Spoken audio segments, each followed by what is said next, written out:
Sky is falling.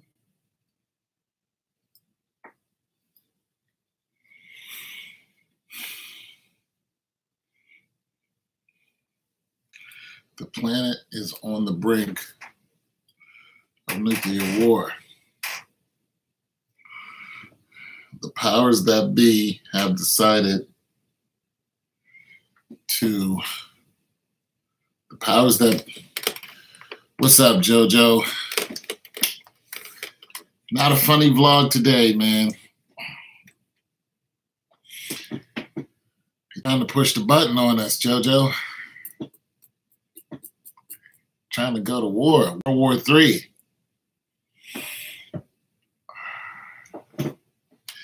I'm just going to be the first one to say that war is not what you want.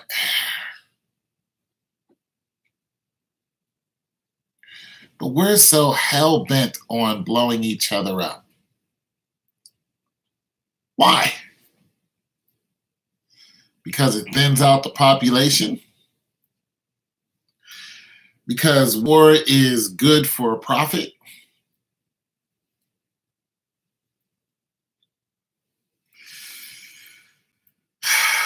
Because people like to test their weapons on other people just to see how destructive they can be?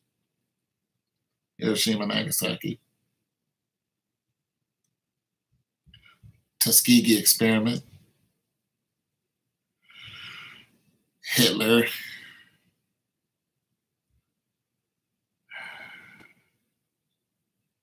United States. Pearl Harbor. 9/11. All test runs. All by the same people.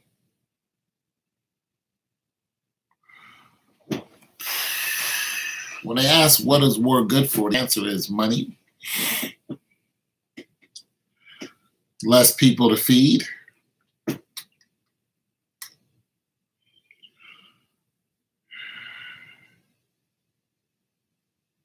tell you what, we go to war, well, we're already at war. Let me tell you something for you crazies out there who might happen to stumble upon this after the smoke clears.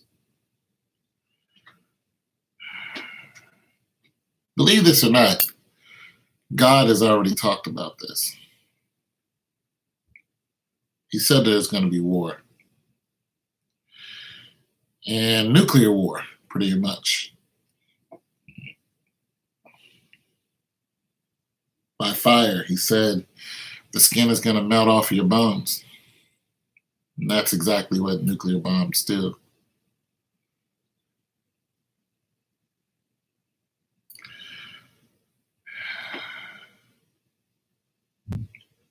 But you better be careful of whose side you're on.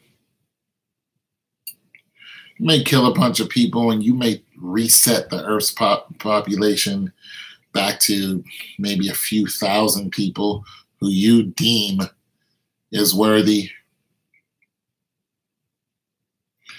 But when you leave this earth, you're going to be held accountable for that. And you're going to see those souls again, and none of them are going to be on your side. And for the short life that you live here on this planet that belongs to the Lord, not you, you better cherish every second of it. Because once it's all over for you, trust and believe. You're going to wish you were the God you think you are. But it's once appointed for a man to live and then to die. Now, for those of us who are trying to survive,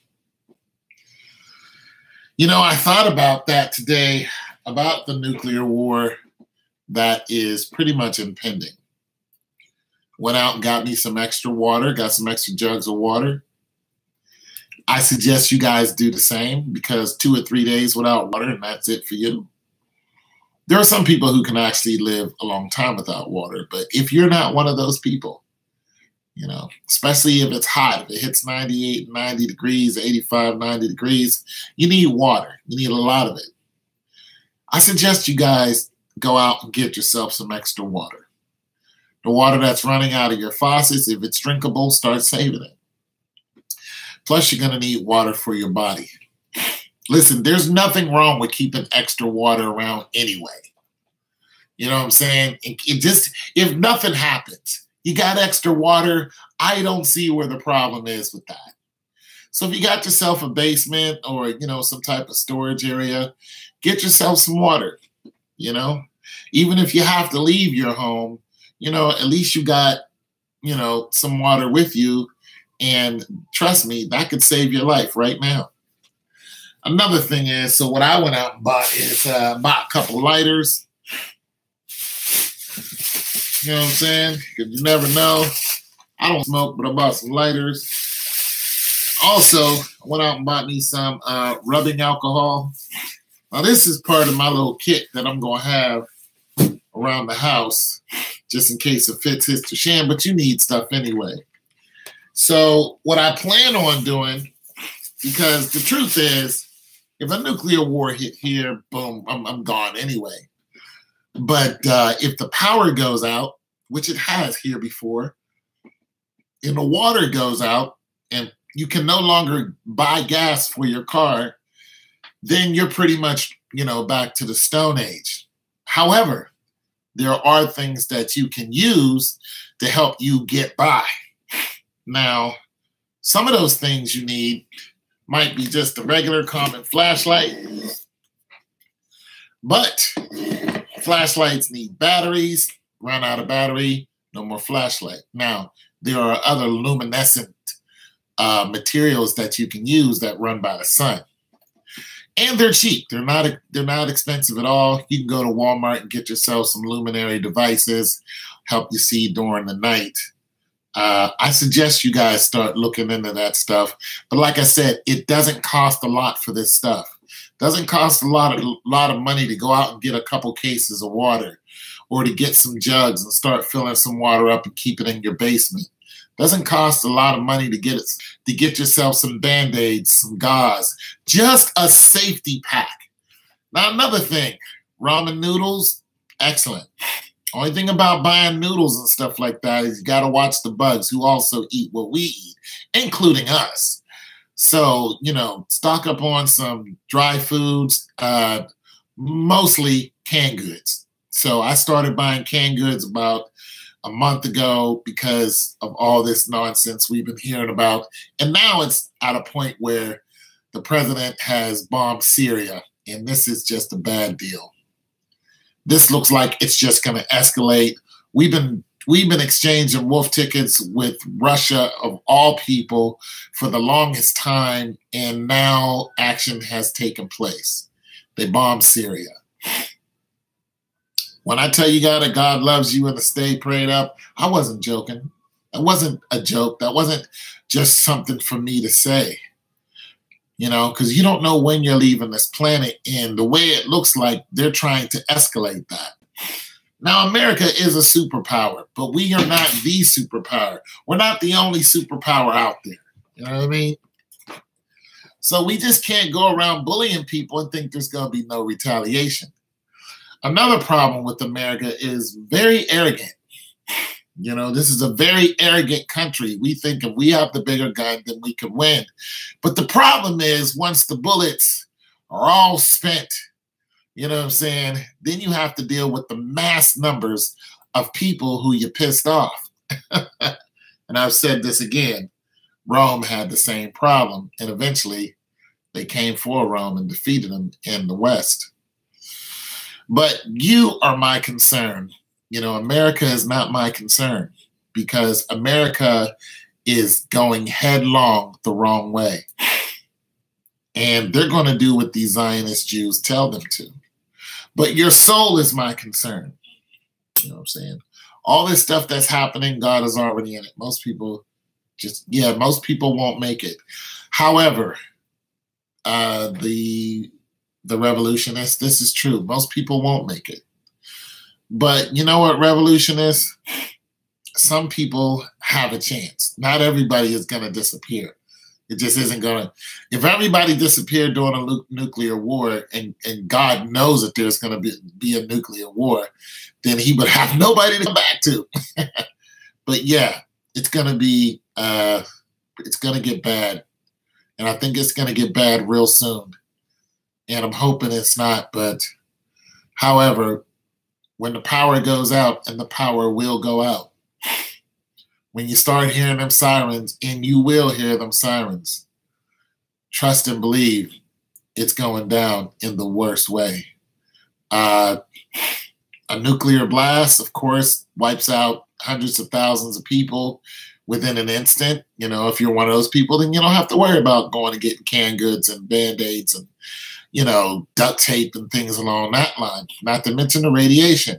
Yeah, America is underestimating Russia big time. Listen, and I'm going to tell you something. Listen, if America, here's the problem. Yes, they're underestimating Russia. Here's the problem. You know, even the Bible talks about the eagle and the bear going at it. Thank you for the like. Here's the problem with picking a fight with somebody who can fight just as good as you.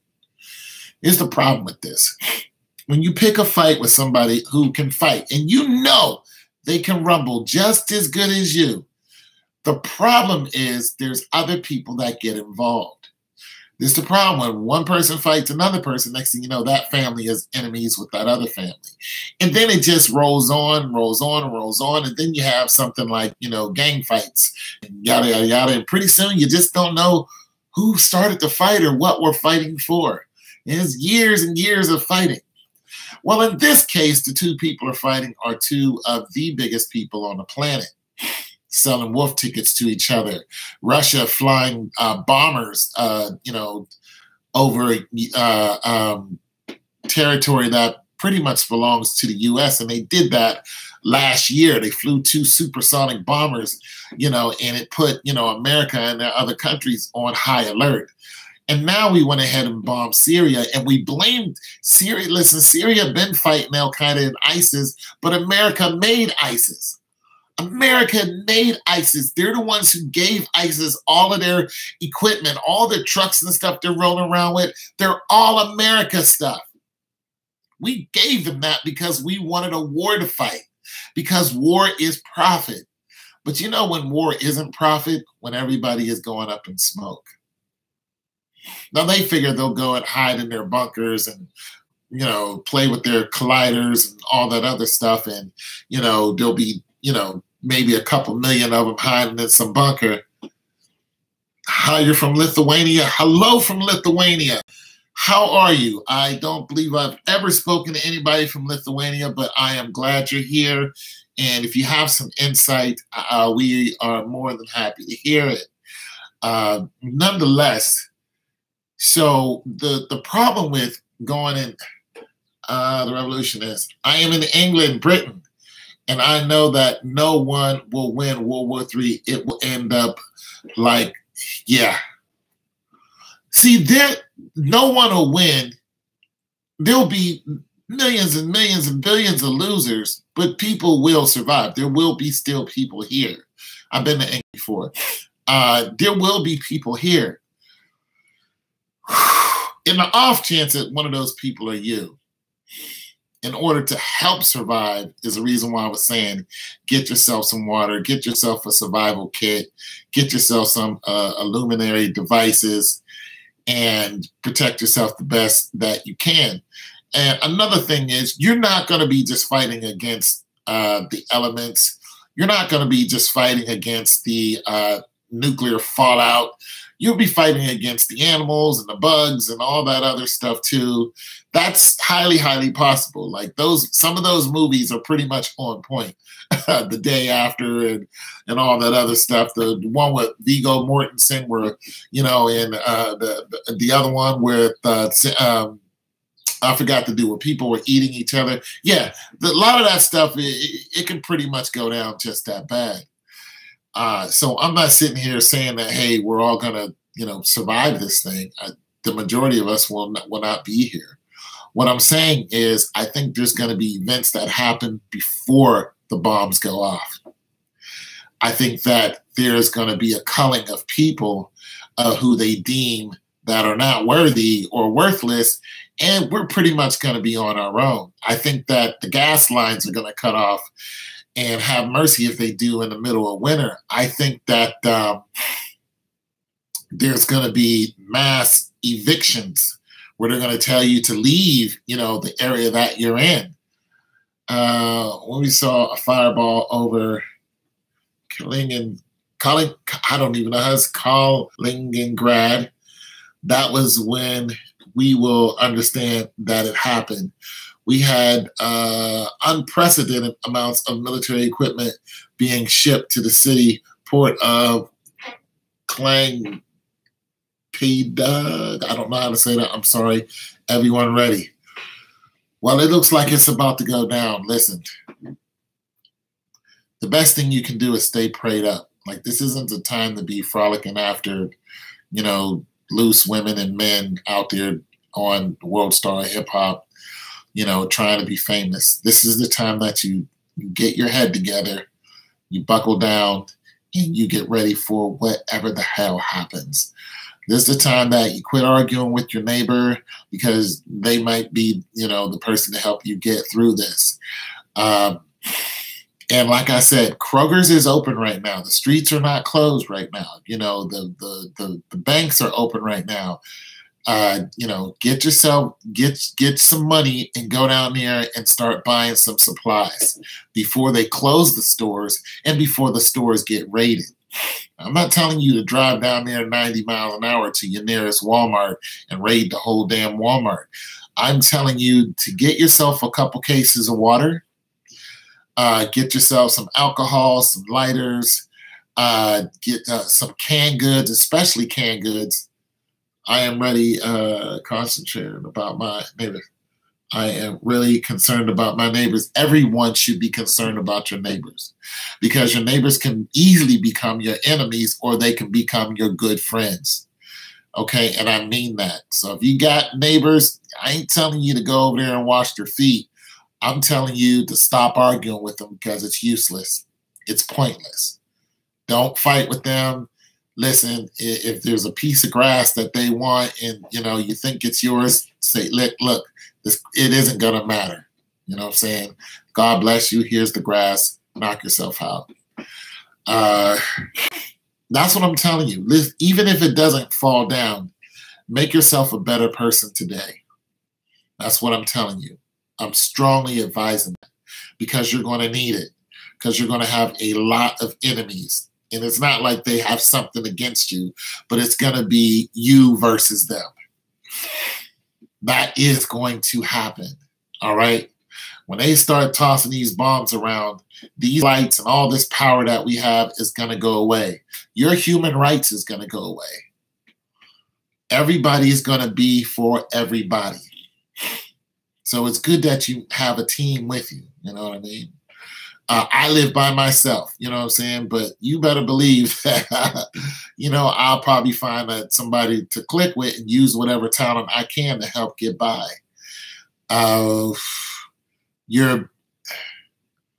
My neighbor has a gun and I have water. Want to drink, and here it is. I like the USA. It's really hard to get weapons here. Well, it's not hard to get weapons here. And yeah, those weapons will help you for a short run. And the people who have the weapons are going to be doing a lot of the bullying. But yeah, it is a scary time, man, in the clouds. But the people who have the weapons are going to be doing some of the bullying. But listen, they're not always going to have those weapons. And regardless of who's doing the bullying, you still have your soul to worry about. And that's what it all comes down to. You're going to have to answer for what you do on this planet. You're going to need God more than ever right now. And that's what I'm really trying to get you to understand. Some of the things we can control, some of the things we can't control. That's just it, If the streets are closed right now, there's a good chance they might invoke a curfew here and in every country that's listening to me right now. They might invoke a curfew. If they invoke a curfew, you cannot go to the store whenever you want to. You're going to have to depend on what you have in your house. And that's the first stage. That's the first stage of survival. You're not going to be able to walk outside because there's going to be military people around who's going to either arrest you and take you to a FEMA camp, or they're going to take you somewhere and you won't survive. They're already doing that now. During the flood of Texas, there was a homeless man who was outside of the shelter. And a reporter walked up to him and asked him, "Why are you sitting out here in the rain?" And he said, "I don't want to go inside the Red Cross because they took the people and they killed them." I don't believe that homeless man was crazy. I just believe he was homeless. Everybody thinks homeless people are crazy. No, they're just homeless. He said they killed the people.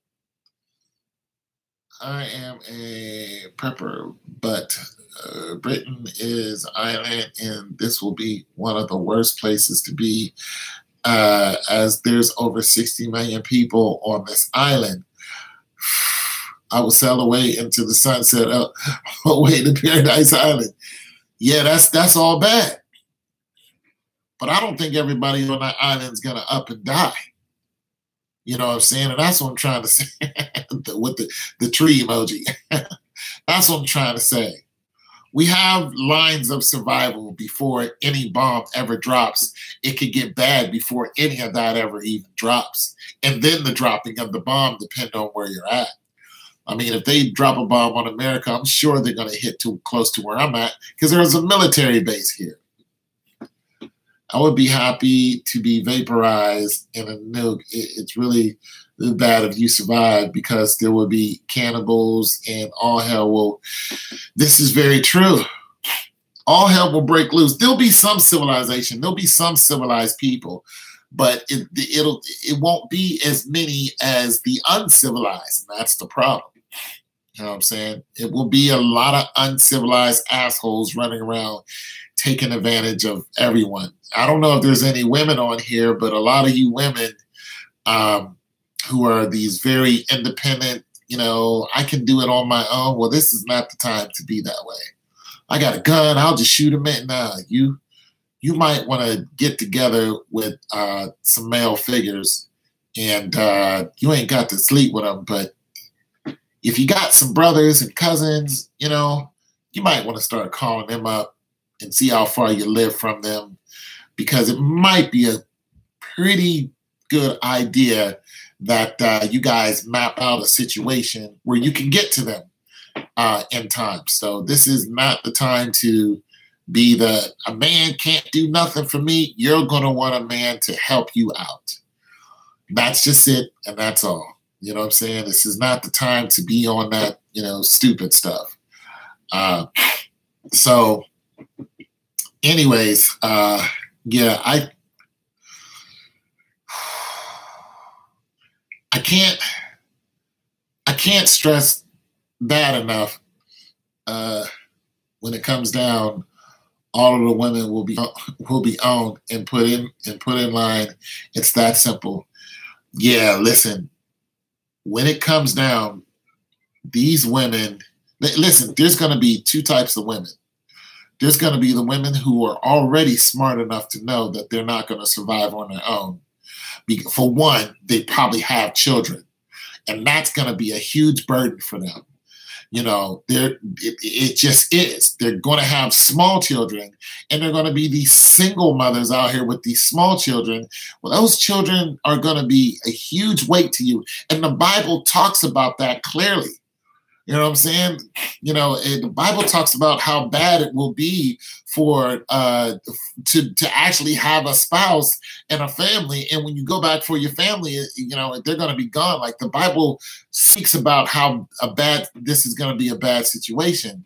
Now, I can only speak to it on this level.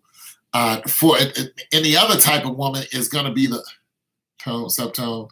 The chat room. Hey, what's up, 85? You know, I can only speak to the point of this as far as the other women who are concerned. There's going to be the women who are going to have these children, you know what I'm saying? And they're going to be these career-minded, I don't need a man, I got my baby, I'm good. When the fits hits the shan, they're going to change their mind. They're going to be looking for support somewhere. And guess who it's going to come from? It's going to come from men. That's it, and that's all. There may be another group of women, but there's going to be some men that you're going to need point blank, because you're going to come up against a whole Russia tries anything, it will be wiped off the globe. I don't believe that at all. All the best, stay safe, pray. Yes, you too. I don't believe that Russia will be wiped off the globe. Not whatsoever. Have you seen the continent of Russia? So, no, I don't believe that whatsoever. As a matter of fact, I think there'll be a lot of them that'll survive because they'll run up into some of the very cold parts of Russia that's unpopulated, and they're used to that, and they'll survive in that weather. Up in there in Serbia and all this crazy parts of Russia, that Russia is huge. Okay, it's a massive, massive piece of land, you know, and if we bomb Russia, trust, we're not going to be bombing the parts where nobody lives. We're going to be bombing the most heavily populated parts. You know, that's what's going to happen. Well, guess what? A lot of those people will scamper off into the coldest parts of Russia, and they're from Russia. Have you ever looked at some videos on the vehicles and the stuff that they have in Russia? Like, this is what they do. All of those males that are feminine would be slaves or alpha male. That is thrown into a small groups will have natural pick in order to, well, all the men who are feminists, I think all the guys who are feminists are going to change their mind on what they want to be when the streets are closed. I think a lot of them are going to man up, be like, oh man, I ain't know what I was doing. Hey, give me one of them guns. You know what I'm saying? I think all the homosexuality tendencies and all that, I think they're going to suppress a lot of that. And because here's what I think. I think there's going to be a lot of prejudice, not only for color, but for gender and a lot of the stuff that we put up with right now. Some people are just not going to like it. Next thing you know, they're going to be tearing each other's heads off, literally. So I think it's going to be all bad for them, especially if somebody thinks that they're going to bring harm to another person just because of their preference, not because of anything they did. It's just because we think that we know that you like other men. So I think that a lot of that is going to change, but there's going to be a lot of just regular men out there doing heinous, heinous things. So nobody's going to be safe. You know what I'm saying? Nobody's going to be safe. Everybody's going to have to protect their neck. And that's just all that's to it. You know what I'm saying? As far as weapons are concerned, you know, people say, hey, go out and get a gun, register a gun. I'm not telling you to do that. I will not sit here and advise you to do such a thing. However, having an axe around the house is not a bad idea. There's a couple man-made items that you can have around the house help you out because they don't run out of bullets. It's like the gun jammed. All hell, you know, all hell to break loose. All your power just went out the window. You know what I'm saying? Now you go mano a mano. But those of you who do have properly registered weapons, properly, house guns and things along that line, get yourself plenty of bullets. I am not suggesting that you go out and buy these items. I'm saying that if you're going to have them, make sure you are wise enough to use them when you need them, because bullets do run out. And don't go just blowing people's heads off. You know what I'm saying? A crossbow would be nice if you can get yourself a hold of one of those. A bow and arrow would not be that bad either, because one thing about bow and arrows, you can make bow and arrows. You can make the arrow. You can make a bow and arrow. I've made one before. So learning a craft like that would not be a bad idea. A couple bats. Bats, hey, you never know. Get yourself a couple bats, have them sitting in the basement. Not a bad idea. A good wooden one, a good aluminum bat. You never know what you're going to be facing. Not all of your enemies are going to, be some crazy gun-wielding people. They're just going to be regular people trying to break into your house. And, a good knockout from the bat and drag them out into the front yard for everybody else to see. Don't come around here. Not a bad idea. You didn't kill anybody. You know what I'm saying? Hit him in the head. Boom. Get out my house. I'm just saying, I'm not promoting violence. I'm promoting protection. You know what I'm saying? I'm promoting protection because it is clear. It is clear that our president has lost his damn mind, and the people who are pushing the president's buttons want this war very bad. And as you can see from the last 10, 20 years, from all the police killings, that there is no more human rights in America. There's no more. It's all corporate. It's all, when you see a police shoot a person and your first reaction is, saw that yesterday, then it's all bad. It's all bad. And when people are making excuses when the police shoot somebody and say, police got hard jobs, so they're allowed to just kill, you know that we're in a terrible, terrible state of mind, and we're in an almost inhuman state, and this is what we're seeing. We're just seeing the police just shoot people and just walk away like it's nothing. And then people are saying the person who shot dead, yay for that, but yay, you shot somebody who had a phone in their hand. We are all off kilter.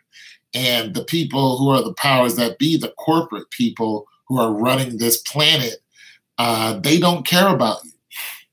They don't care about you. Not one bit. Not one bit. Nobody's the alpha male and opposed under the current system. So when the system dies, the alpha men would likely unleash hell from the, yeah.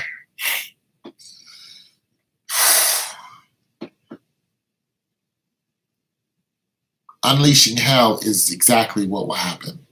And listen, remember what happened during the Obama administration, where those people went and tried to take over.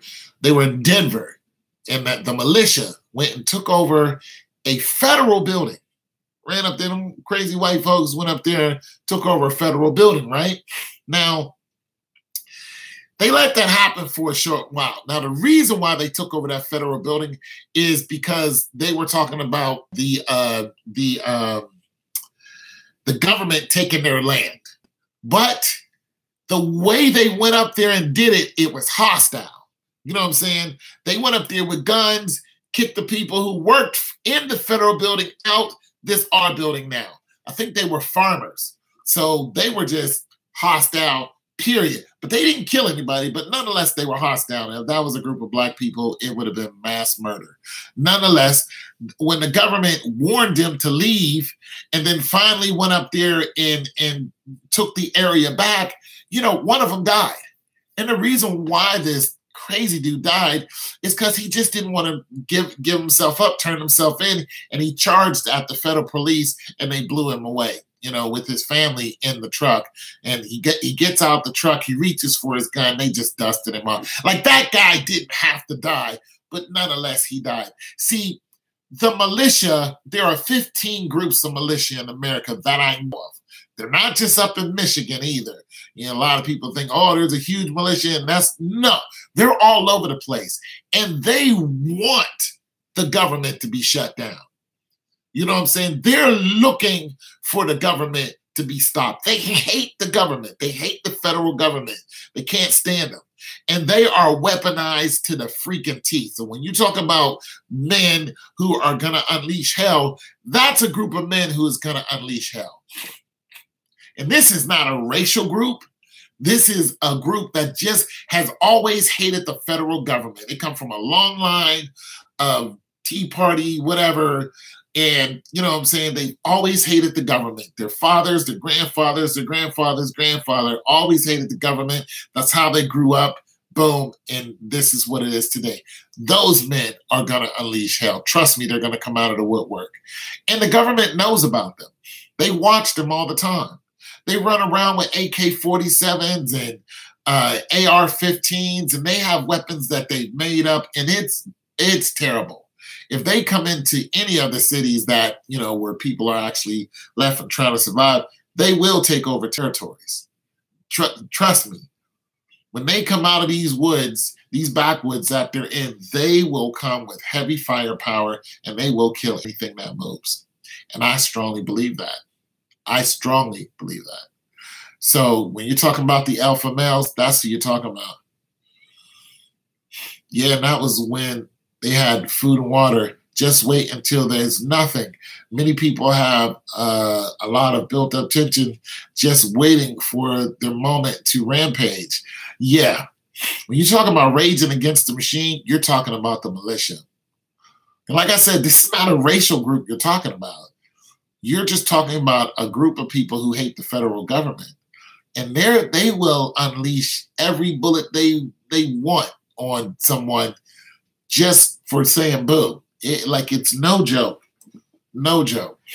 Now, I don't have any stratagem other than, you know, stay away from them. But you never know. Like I said, if the bombs drop and whatever's left, you just don't know. This whole place will be, you know, up in smoke. And for the few people that are left, it'll just be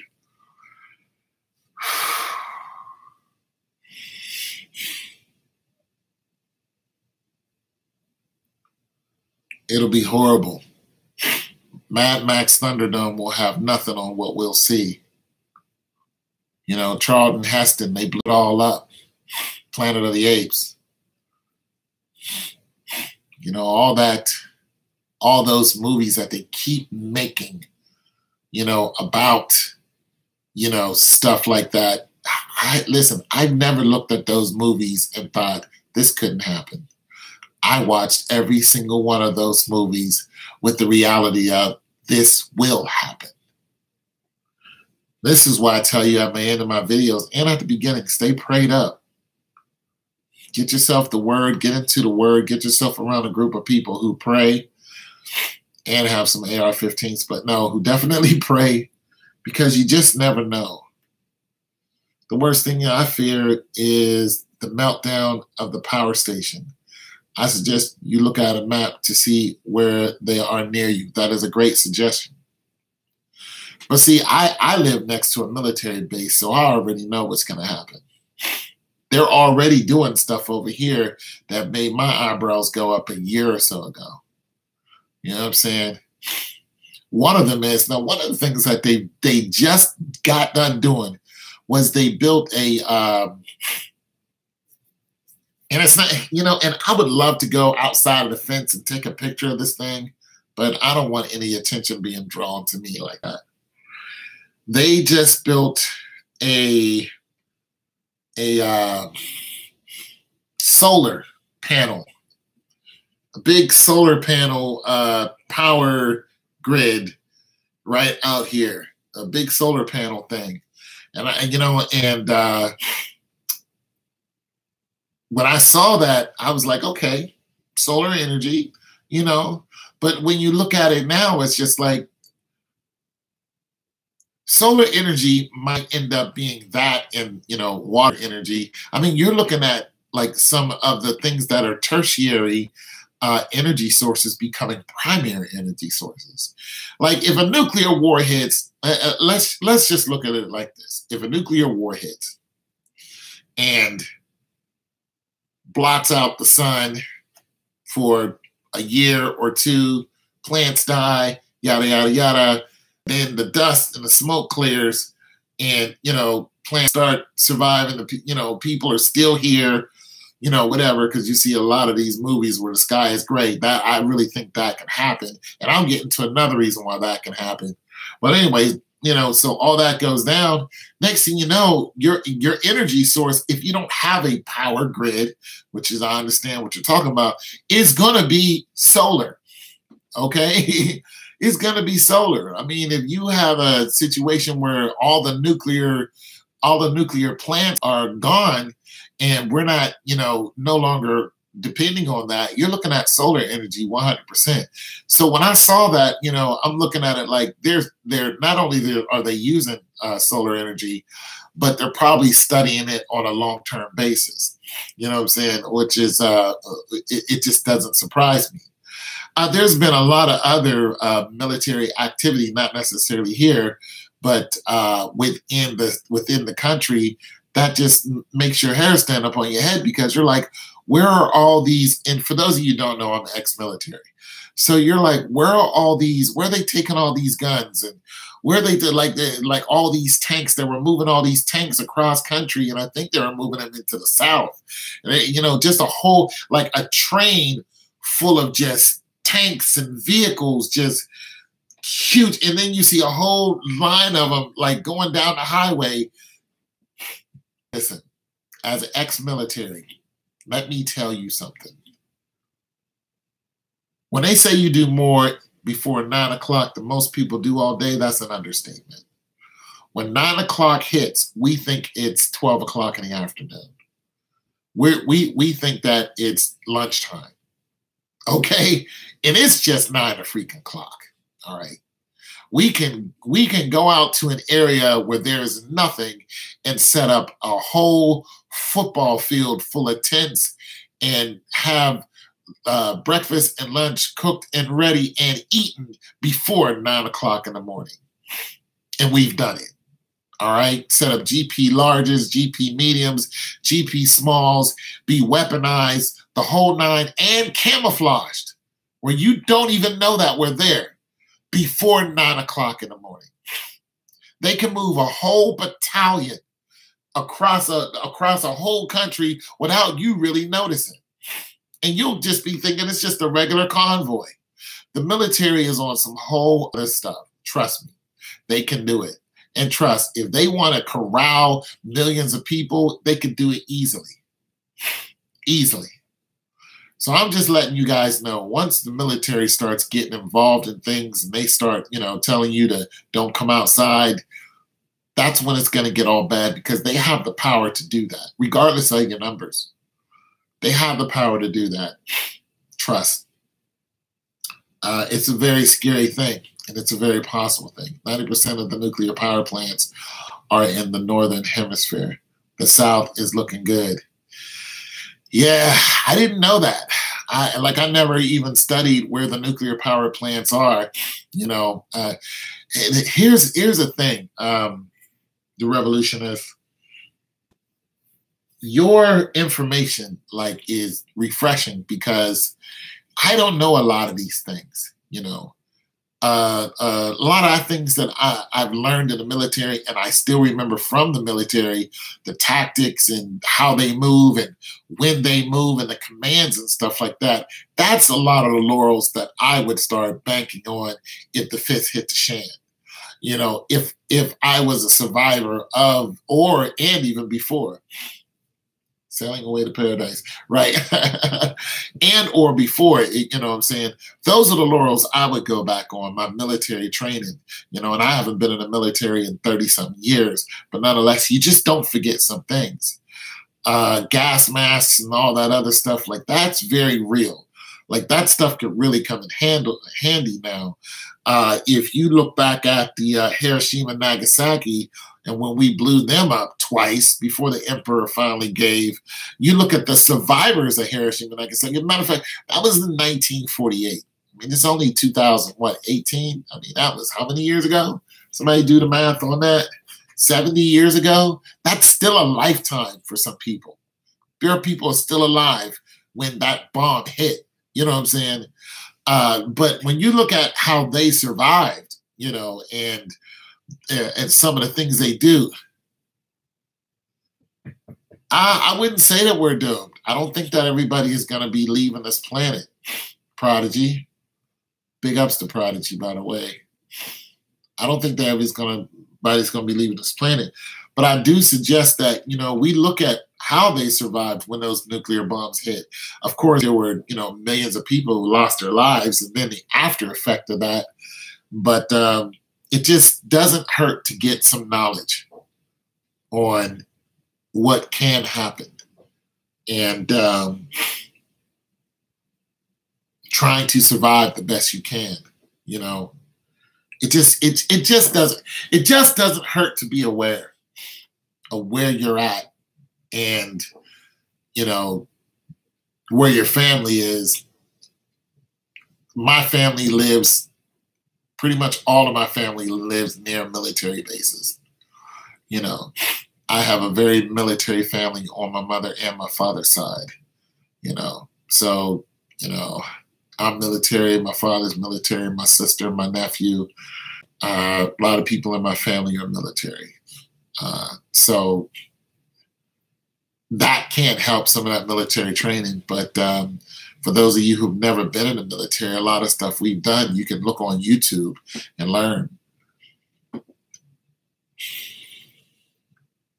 I don't know how to build a water distiller.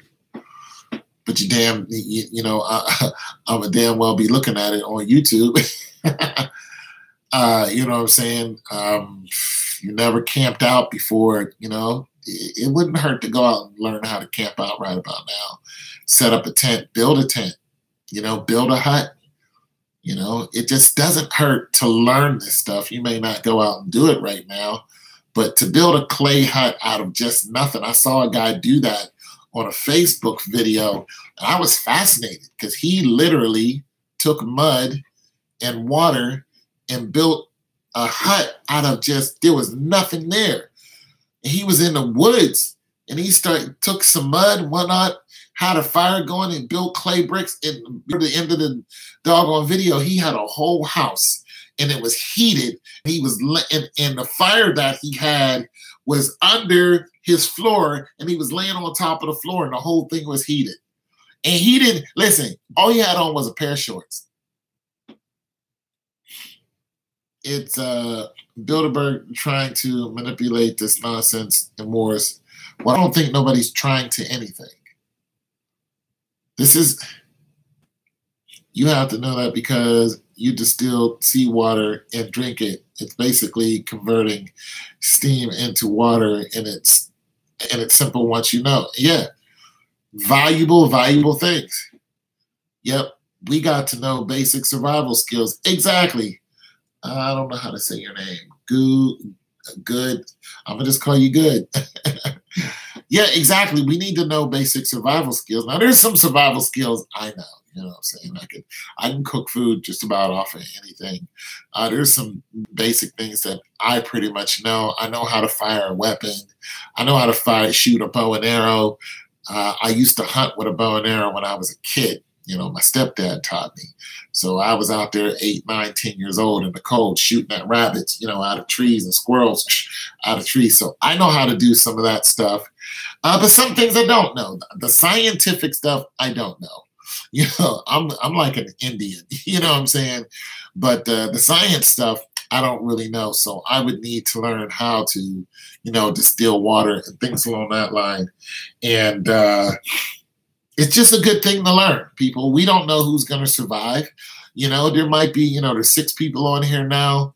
One of us might survive and might not know that stuff and have to learn it. So I'm just saying, just stay prayed up. Get your water distiller is the number one. Yeah, because 3 days without no water and it's over. Now, I just went and bought some more water today. I bought 2 big jugs of it. The next time I go out near a store, which will probably be in a couple days, I'm going to get some more. So I'm going to start storing water in my basement. I'm also going to start getting more canned goods.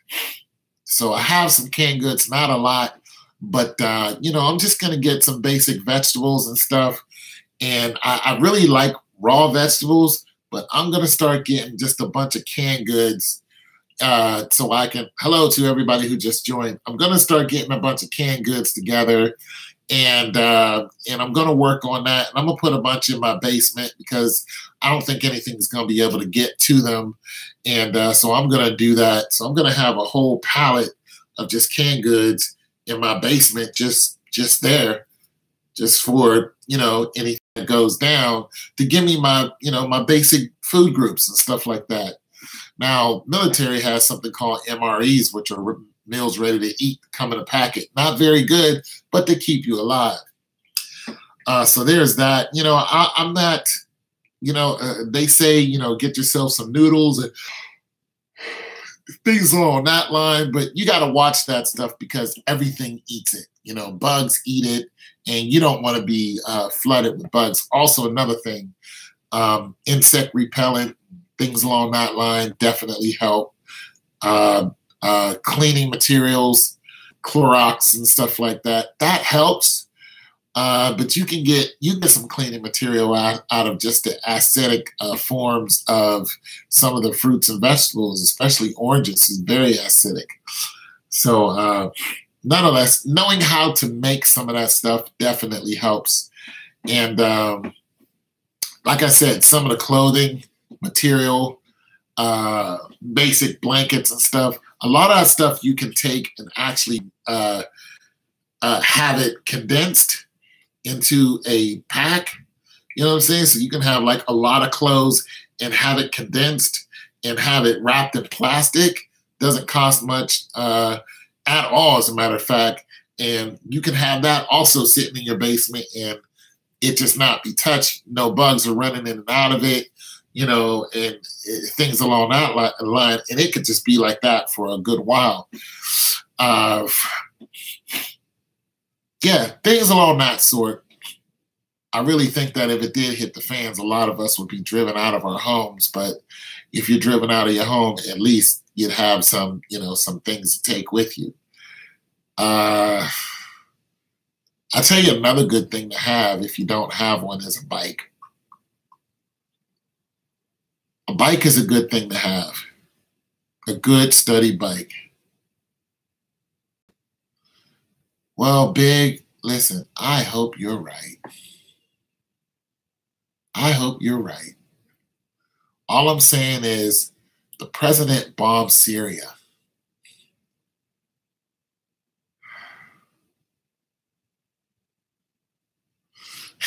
Well, you're going to need a boat for where you're at. A nice mountain bike. You know what I'm saying? Mountain bike wouldn't hurt. Have a bike. And I'm saying that just in case there's no more gas and stuff like that, and you still need to get around, grab yourself a bike and you can still, hell, you can cross country on a bike. But I'm just throwing out stuff to keep you, you'll be mobile. I ain't got a boat, but I will borrow one. Amen to that. Be right on the back of somebody's boat. But as far as the war not going down anytime soon, listen, this conversation is not so much about the war actually happening, but it's the prelude to these wars that happened. And not to mention, having some of these things around your house just isn't a bad idea. Let's just take what happened to Texas. Okay? Listen, what happened to Texas in a hurricane that happened to Texas, some of those areas were elevated and the government flooded it. The same thing happened to Louisiana. Not all of Louisiana had to be flooded. Not all those people had to die. Louisiana was flooded by the U.S. military. Okay? For one, Louisiana is a freaking bathtub that sits below sea level. Louisiana, sea level. Levees break, boom, fills it up.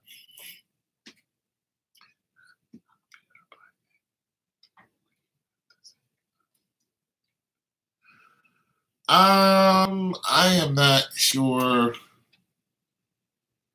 what you're getting at. So, yeah. Do you think they're gonna have the draft soon?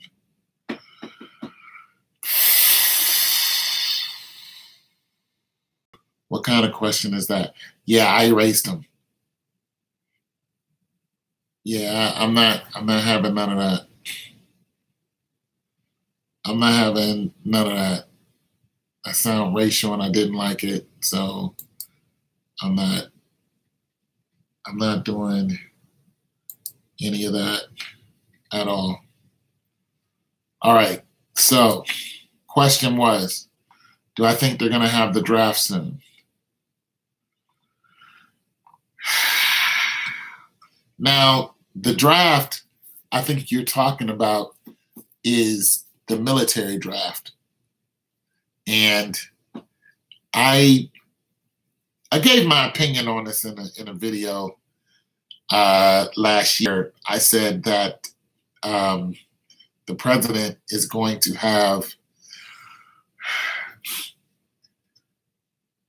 okay, here's what I think the president's going to do. And the answer is yes. But the draft is going to be, hey, what's going on, Gibson? Man, we just talking about how to keep ourselves alive in the warring times of humanity. We just trying to survive.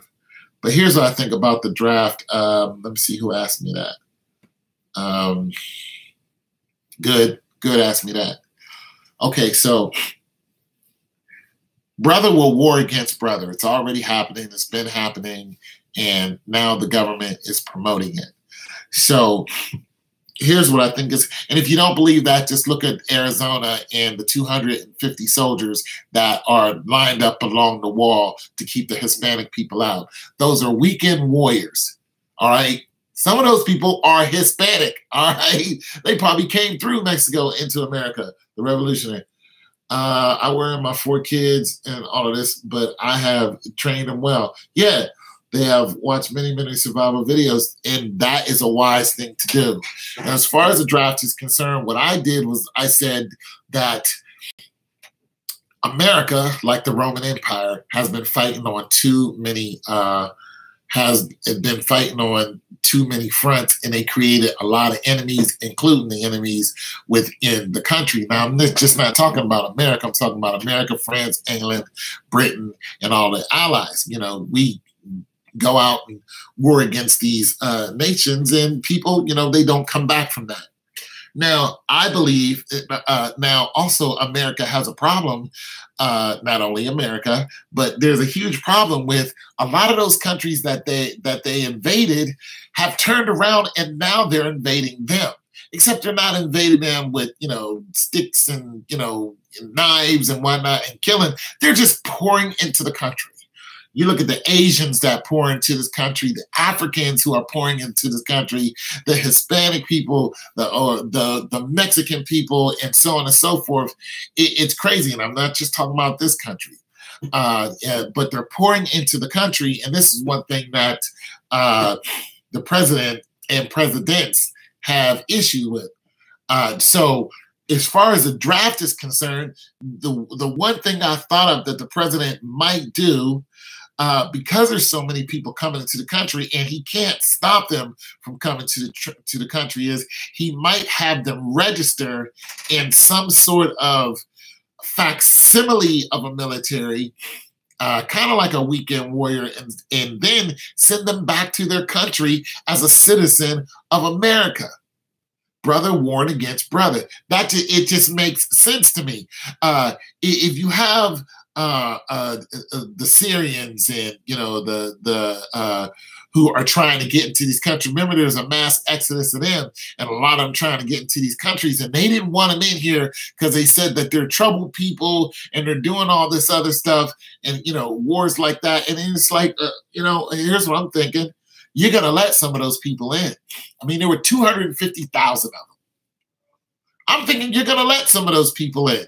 You're going to let them in. You're going to give them citizenship. And then you're going to put a patch or a badge on them. And you're going to deputize them. Then you're going to send them right back across the water. You're American citizens now. We're going to support you. Now go over here and kill the people who look just like you. So do I think the draft is going to happen? Yes, but it's going to look like that. And you're literally going to have two brothers, two sisters, mother and father know each other. One is going to either be from that country and be Americanized, and the other one is going to be from a country and still in that country, and they're going to be told to shoot each other. I believe that's what's going to happen. I called it Registration Act, the 2018 Registration Act. So I think that's what's going to happen. And because when you have all these wars, you're running.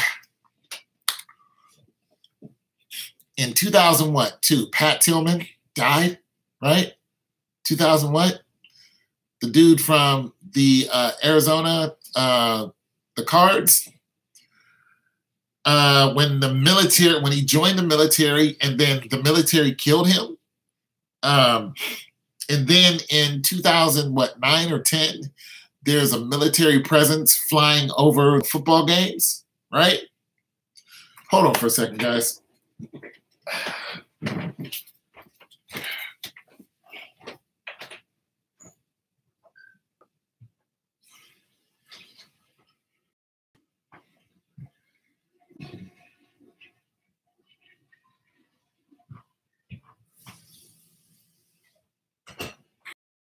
Flying over the football games. Before that, nobody stood for the national anthem. After that, being that the military was there, people are like, don't stand for the flag, it's heresy or whatever. So, but nonetheless, it's the military presence that bothers me. Why is there a military presence during a football game? Why are there AV Harrier jump jets flying over? Or no, not even that. AV Harrier is not even flying over your head. They have, I don't think it's what a lot of people believe it is. Trump is fighting a war against the deep state. I don't know about that, Osajai. You would have to explain that to us. But nonetheless, so the military presence during the football games, the big football games, is just like, why are there jets, fighter jets, flying overhead? Fighter jets. You know what I'm saying? Like, remember the blimp used to fly over? These are trying times, and none of us are sure as to what to expect. That's why I say stay prayed up, Gibson. But fighter jets. Look. Remember the Goodyear blimp used to fly over, be a big old sign, or there would be a Cessna that had "Marry Me, Tommy" on it or something like that. Or "Marry Me, Susan," or whatever in the heck. But now we have fighter jets, $30 million planes flying overhead during a game. And the recruiters have said that people don't want to join the military. Recruiting is down. Now, people are like, no, I'm not joining the military. You driving down the highway, there's a big old sign with the Marines, be the few, the proud, the Marines. That's why I'm almost done with the NFL. Yeah, it's scary. Like, why is this? Why are you promoting this? Too much hoopla, way too much hoopla. Why are you Hey, wait until the playoffs, the NBA playoffs. I know there's not going to be jets flying overhead, but there could be, because they can have an open arena. Like the Civic Arena is an open arena. It's a dome that opens up. They used to have things that fly down in it. You don't think that open jets can, hey, it can happen. You don't think that jets can, what are the Super Cruise jets that they got out now? The I don't know, Tom Cruise flying one of them in one of these movies. Anyways, nonetheless, the question is, why is the military so involved in the answer is because there's eyeballs watching these sports. The NFL is one of the most watched games in the world wide. And it's all propaganda. All of it is propaganda. Why are they pushing war? Why do we have warplanes during a football game? Warplanes.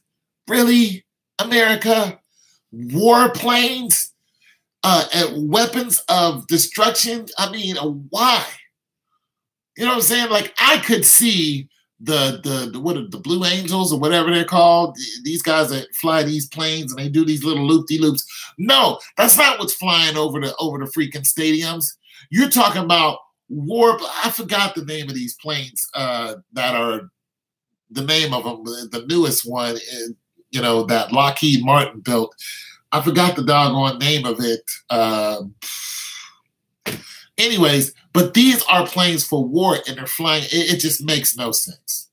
It makes no sense. You're right. These are trying times. These are very scary times. And I'm telling you, people, like they're trying to get people, and this is still going on about answering your question about the draft, if he's still here.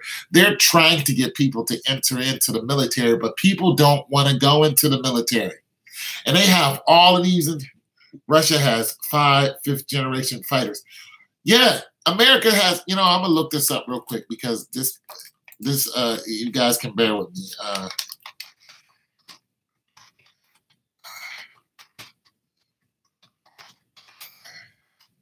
American fighter jets. They have one that has Super Cruise. This thing is ridiculous. McDonnell Douglas F-15. But it's not the F-15. It's it's the Lockheed Martin F-22 Raptor and the Lockheed Martin F-35 Lightning II. Okay, this is what you're seeing flying over these stadiums.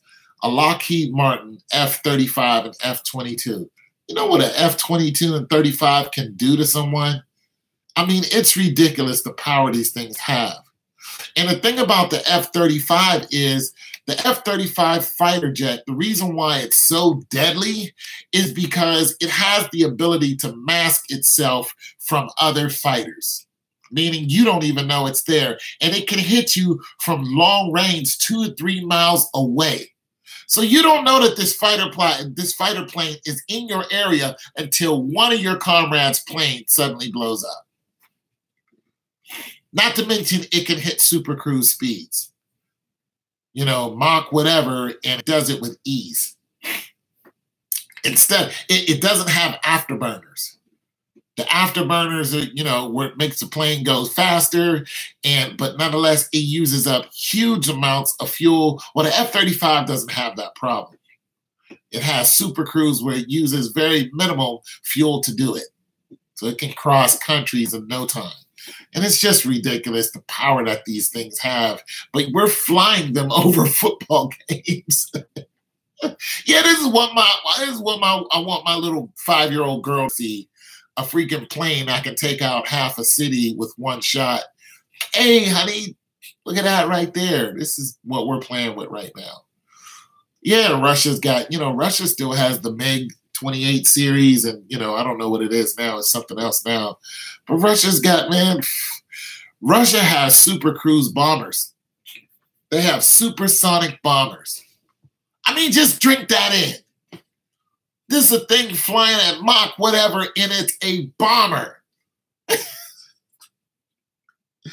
Listen, these are not the people you want to play with. I don't want to play. I don't want to see this come to fruition. Yeah, this is a supersonic bomber. 2 of them flew into the area of France. Happened last year.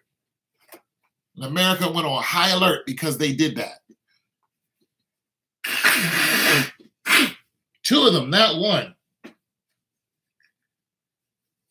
You got to understand, Russia's planes aren't allowed to come within U.S. air. There's this whole, there's Russia's airspace, our airspace, and then a whole neutral zone. If Russia crosses into our airspace, that is a declaration of war. We go on high alert. If they don't get out of our airspace, we shoot at them. That's it. That's how it goes down.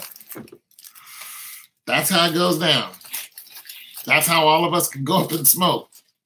So you better believe if Russia, which is on high alert, and have already promised America that They promised us just recently, they've been selling wolf tickets to us for years now, but especially since this clown got in office, they've been jaw-jacking back and forth. Putin and him have been going back and forth.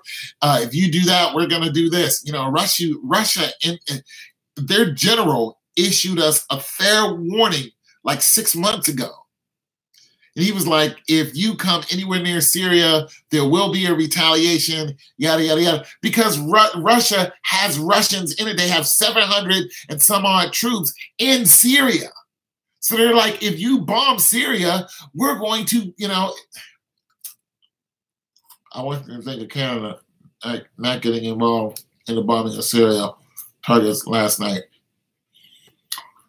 Well, Canada is like our play cousin. Yeah. When has Canada ever been like when have we ever been dependent upon Canada?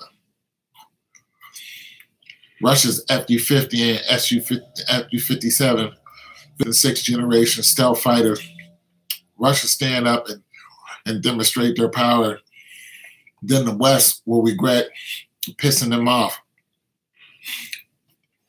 I'm going to get into that in a second. After I read this, like, I understand all of this, but everyone's scared of martial law and FEMA camps. I covered some of that, martial law and FEMA camps already. I can get back into that if you want, Jones. So just let me know if you want to talk about that, because I have some information on that, or I've seen some things about that, and I can get back into that if you want to jump back into that. Right. I can jump back into that if you want to. We covered some of that, but I'll be more happy to cover it again just for you. So let me know if you want to get back into that. Let's get into these fighter planes. I don't know a whole lot about fighter planes, but what little I do know, we can start that conversation, and then I'm gonna get with Mr. Jones and talk about the whole FEMA camp thing, because it just needs to keep getting regurgitated, and that's fine with me because it's very important for our survival. As far as the planes,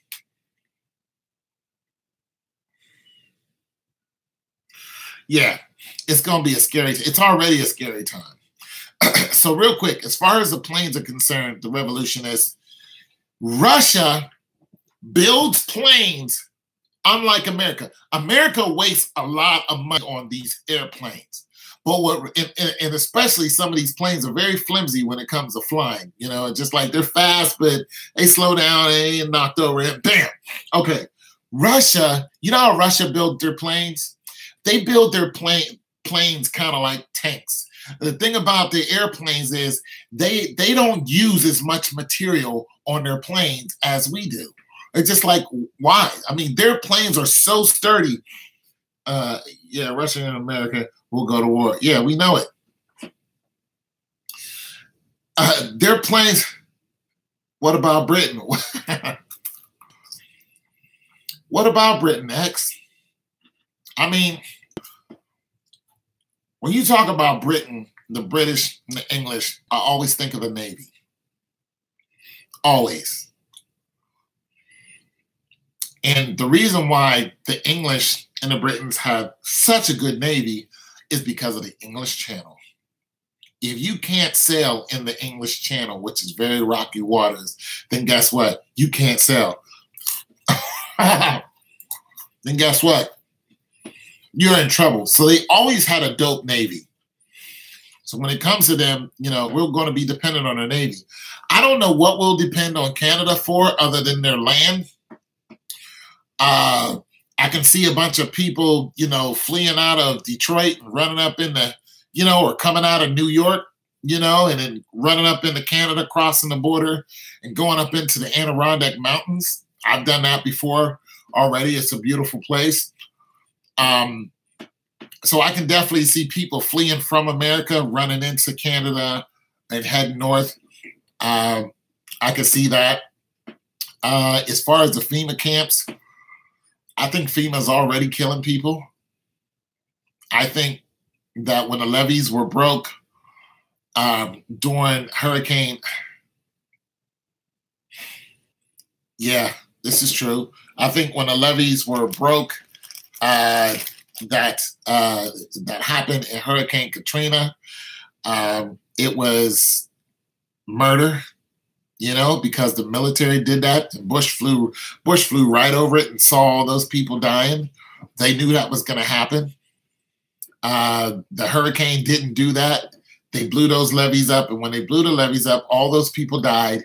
And after that, they went in and they bought up all that land, and now that land has a high price tag on it. So, I mean, I just think it's murder in the first, but nonetheless, FEMA has been storing up body, like coffins, these little plastic, these little plastic coffin things to put, you know, mass amount of people in. I have seen those FEMA camps in America, man's black coffins. Yeah, those coffins. Listen, I think they're going to, I already think they're doing it. I'm going to say this again. I already said it earlier, that during the hurricane here in Texas, not here, I don't live in Texas, but in Texas, there was a homeless man, and the homeless man was outside of the Red Cross. And the reporter went up to the homeless man and asked him why he won't go into the Red Cross. He said, because the Red Cross are taking the people and they're killing them. Pause for sure. Red Cross, supposed to be helping people, killing people. I think that homeless man was correct. So those coffins and you see what, you know, that FEMA has, I think that's already in action. And listen, they even had this big thing during the hurricane where this big black woman, she was singing. She was in the Red Cross, you know, Lord, and blessed be the Lord, and, and singing and whatnot, but there was no people there. It was like 5 workers there. No people. But there was a military person there. There's like 2 or 3 military people there. And then her and a couple other people. No people there. She went to another one, started singing Joy to the World or whatever, and the frat she was singing. Same thing. No people there. It's like, where are all the people? They're not all at Joel Osteen's house because he don't want you there. All the people did not go to Joel Osteen's church, okay? Because he didn't have the church open until we made him open it. All right, Joel Osteen, you're not at Joel Osteen's house, all right? Where are all the people? They said that they were killing the people. A homeless man said this. Yeah, it's real. Also, during Texas, they flooded part of Texas. They flooded part of Houston. They said, if we didn't flood part of Houston, warrior thing has already started. We're going to destroy ourselves, and the only people left will be the dumb politicians. You know what?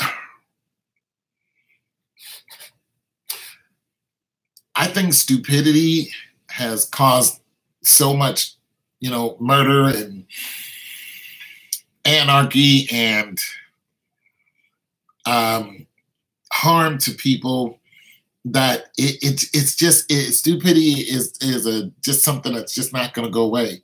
People are just going to be stupid, and the more inhuman that they can act, the more that they will. As far as the war, though, I think what you're saying is we're already warring against each other. There is no doubt about that. There's no doubt about that. We're already being stupid and warring against each other when we need each other. Well, I ain't got a problem with white people, Japanese people, Croatian people. You know, I don't give a damn where you from. I don't give not one ding dong dang it. I don't care if you just as white as the driven snow. I ain't got an issue with you until you got an issue with me just because of my color. Now, if I came up and slapped your kid in the back of the head, okay, now you have an issue with me.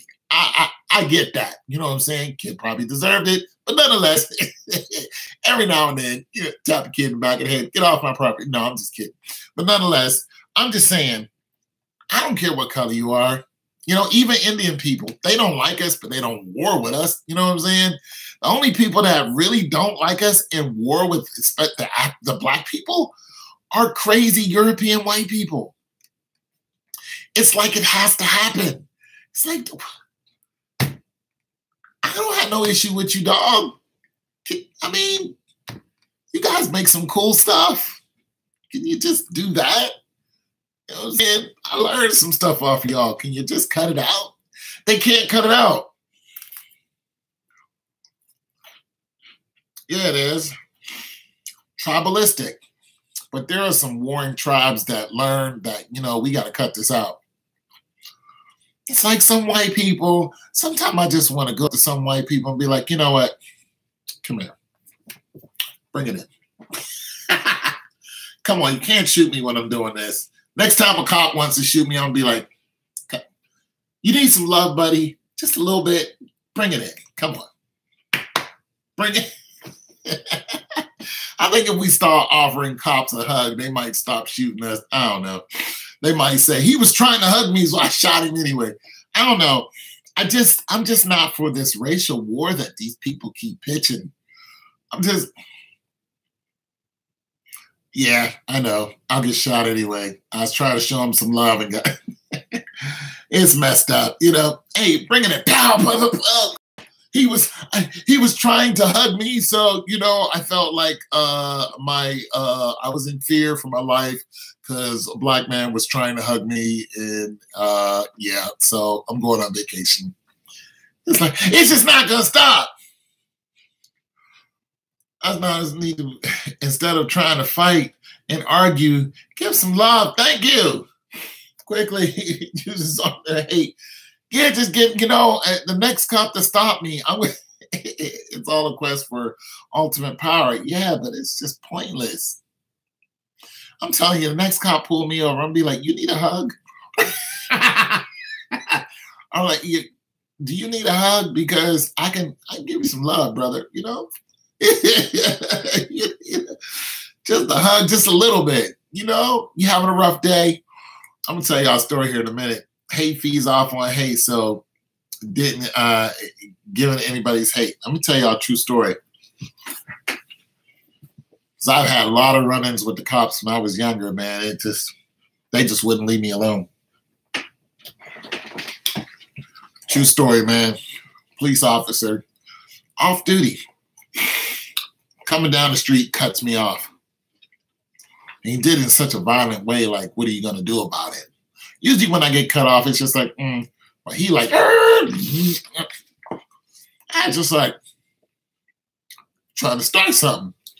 So pulls into a lot, I pull in after him, and I'm like, okay, JoJo. Pulls into a lot, I pull in after him, and the first thing, what creepy voicemail? I pull in after him, and when I pulled in, I was like, this is a cop. I just had a feeling it was a cop. He gets out the car, and when he gets out the car, he's got a 45 sitting right on the seat. And I walked up to him, and I was like, you cut me off. You know, he gets out the car, he's about to say something. He turns around on my phone, and 5%. All I can say is America will be destroyed, and America will pay for all of the evil it's done, martial law or not. I mean, 3 now. Yeah, it's going to be pretty bad because I believe you, just like the Romans did in the West. But nonetheless, he turns around, he goes back in for his gun, and I jump on him. You know, I got my hand on his hand that's on the gun and on his other hand, and I'm like, put it down. Put the gun down now. So we both come up easy, you know, until he gets away from the gun. I'm like, he's like, I'm a police officer. I said, I know.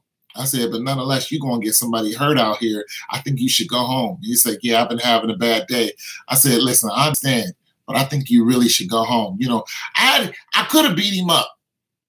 I could have beat that cop up, you know, and it would have been all bad. But I was like, this guy obviously needs some love because he's driving crazy. He's going for his gun. He's going to hurt somebody. He needs some love, you know, and I tried to, you know, show him a little love, like, bro, you need to, you know, to chill out because you're going to end up hurting somebody or getting hurt, you know, and eventually he just, you know, he apologized and went on about his way. There was 3 creepy voicemails, and it basically said, The end, the end is near with a ton of military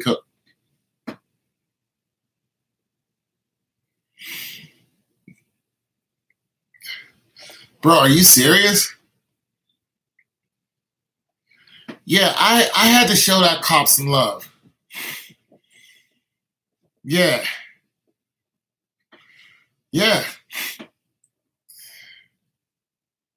And because I wasn't afraid of the police. I wasn't afraid of a shiny 45. I was afraid that he was going to jump back in his car and cut somebody else off and blow their damn head off. Because he would have done it to me. And the only reason why he didn't shoot me is because, one, I was bigger than him. Two, I had full control of him. And he knew I could have took him out. He knew it. He knew he was out of his league, physically out of his league. And he knew he was acting crazy. You know what I'm saying? So just showing him some love got his senses back, because just because you're a cop doesn't mean that it can't go down. And the next thing you know, you're 6 feet under, wondering how you got here. Like, cut that nonsense out. America will gas you up to think that you're invincible, and you're not. There are crazies out there everywhere just trying to get even with something that probably had nothing to do with you. It's like, yo, running around here just gunning people down, man. You're inciting more and more violence. Like these people in Detroit, these black guys murdered these two young white guys. They were like 20. These guys tortured them and just blatantly murdered these kids who came into Detroit, into the rough part of Detroit, looking for drugs, you know, which was a mistake. They were suburbanites. They were looking for drugs. Nonetheless, these guys, they obliterated these kids. They did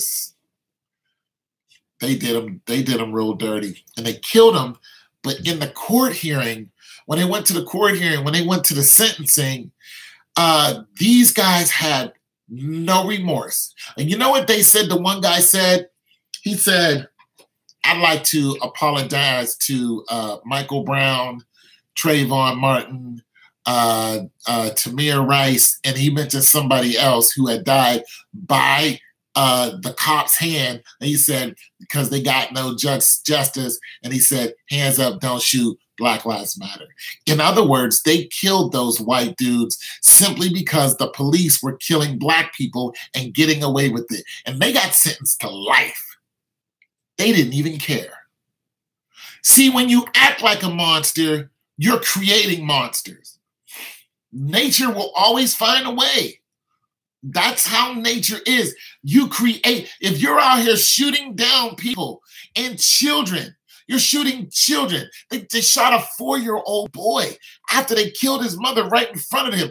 You're creating monsters. Then don't be surprised when monstrous stuff starts happening. And don't say, oh my God, this is so terrible. No, this is what nature does. You created this. You let this happen. You and a jury of your peers said this cop was not guilty, and he shot a 13-year-old boy in 2 seconds with no preparatory command of put the gun down. Nothing. They just shot him. And then a jury of his peers says you're not guilty. You creating these monsters out here. You're going to find monsters. I'm going to read some of y'all comments. I'm sorry.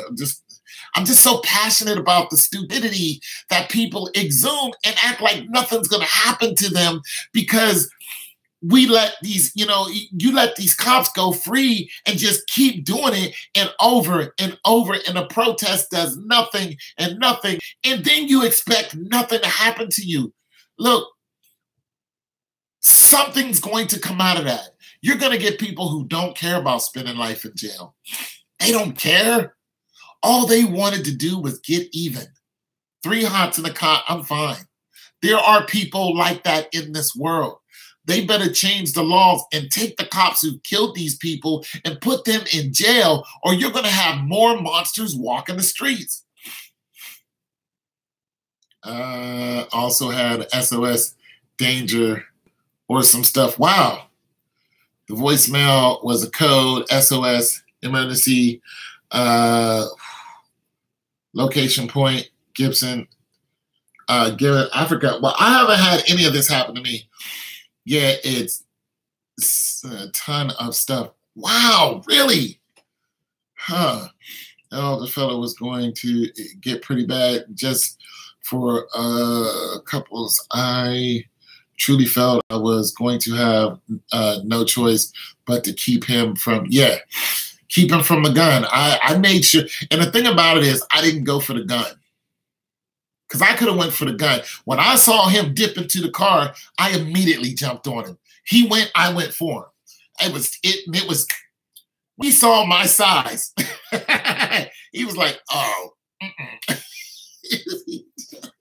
I ran up to him and then jumped on him and just held him. He couldn't move. He would not have been able to fire that gun. He'd have probably hurt himself doing it. So I had him, but I didn't touch his weapon. I made sure of that because they'll kill you just for that. A couple of seconds, sorry. It's the war in humans and the voice. So I think the Planet X WW3 is linked. Oh, okay. What is the voicemail you're talking about? I haven't experienced his voicemail. Yeah, but the voicemail is likely fake. I've seen it. It's on YouTube. Oh, okay. Policemen have got cameras now. There was a video of Facebook about a white cop pulling over a black woman because she was the state lawyer or something. Yeah, but those cameras, man, it's just like, you can see us killing people now.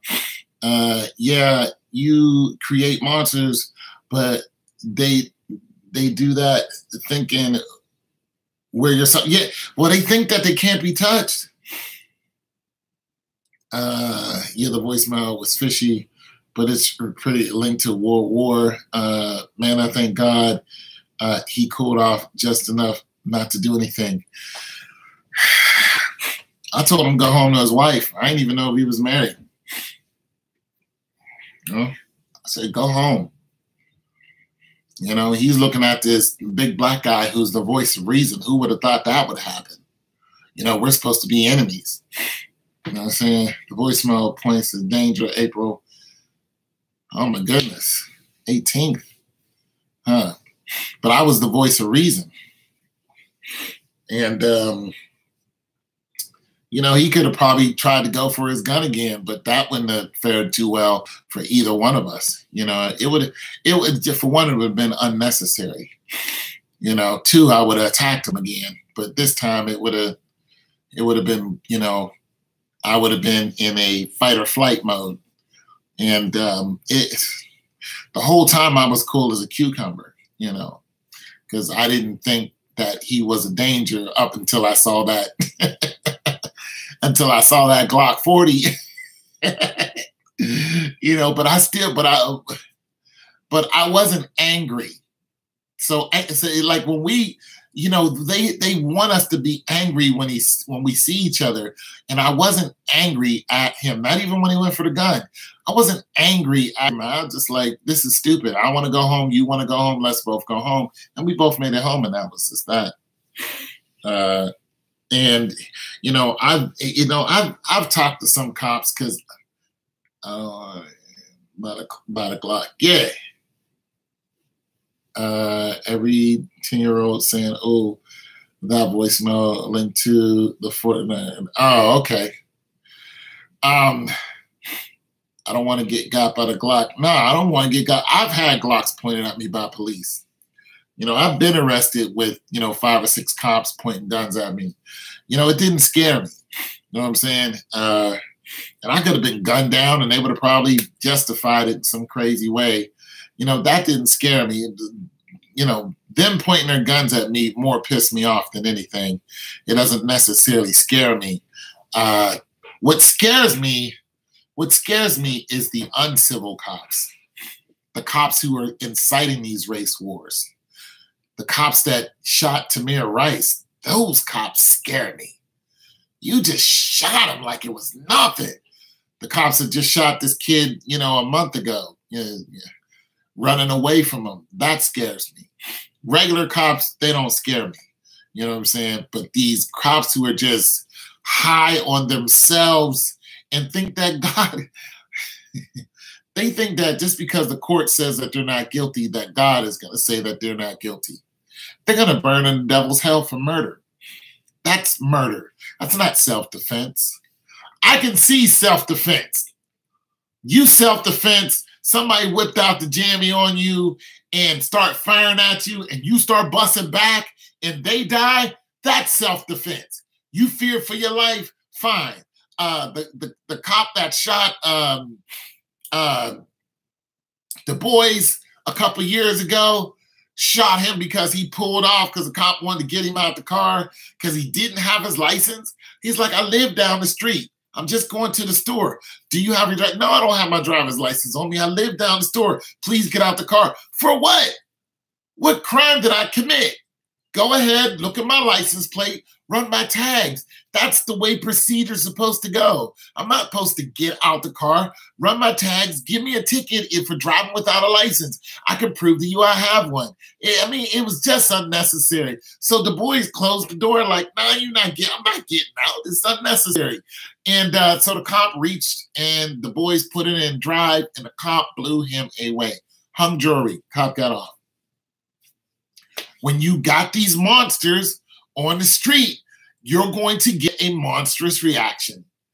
You know, especially now that we see everything with these cameras, you know, you're creating monsters. And people talk about cops' jobs are hard. Well, it wouldn't be so hard if they would stop equipping these cops that are out here killing people.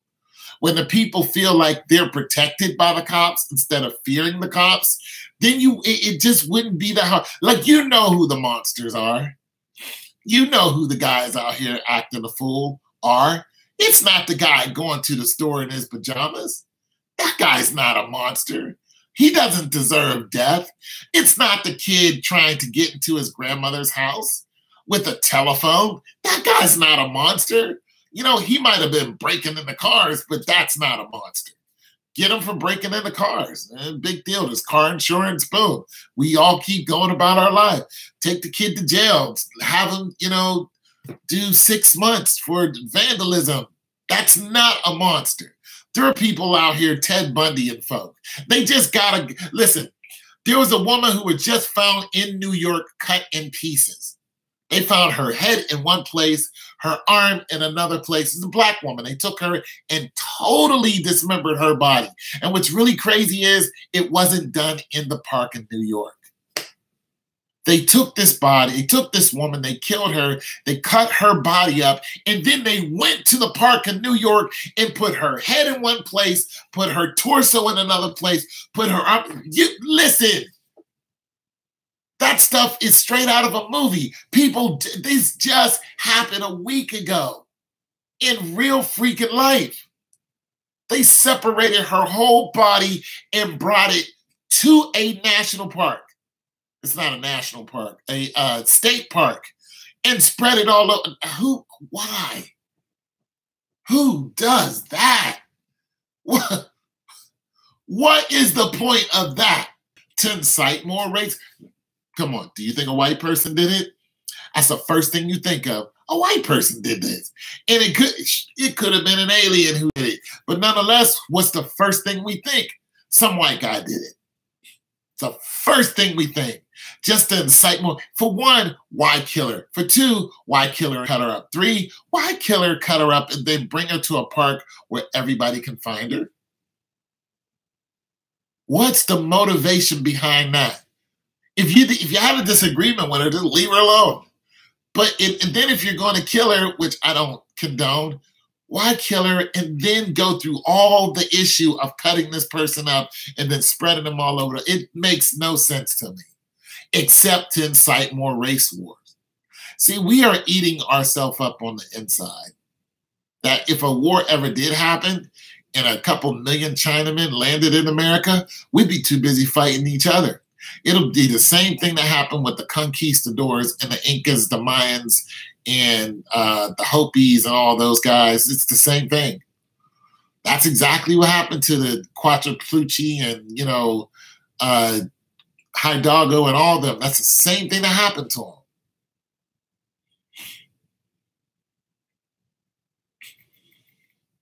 Yeah. but they don't know who did it.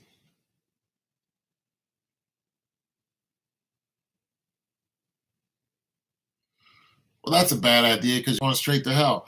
Nonetheless, they don't know who did it. Some guy came and just put the body out there.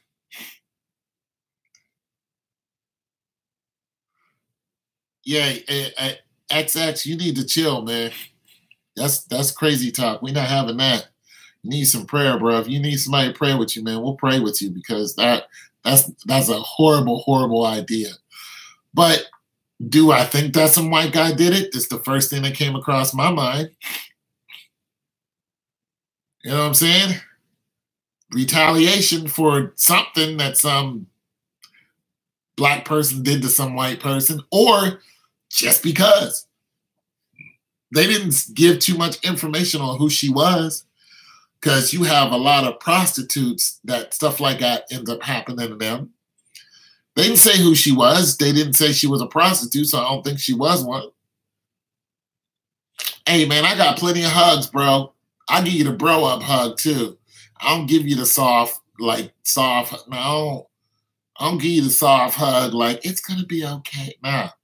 I bro up, man. One hand and the other, boom, bring it in. Boom, boom, X, boom, what's up? What's up, X? You need some love today, X. Get out and give me 20. 1, 2, 3, 1, 1, 2, 3. I give you some love. You need some love, X.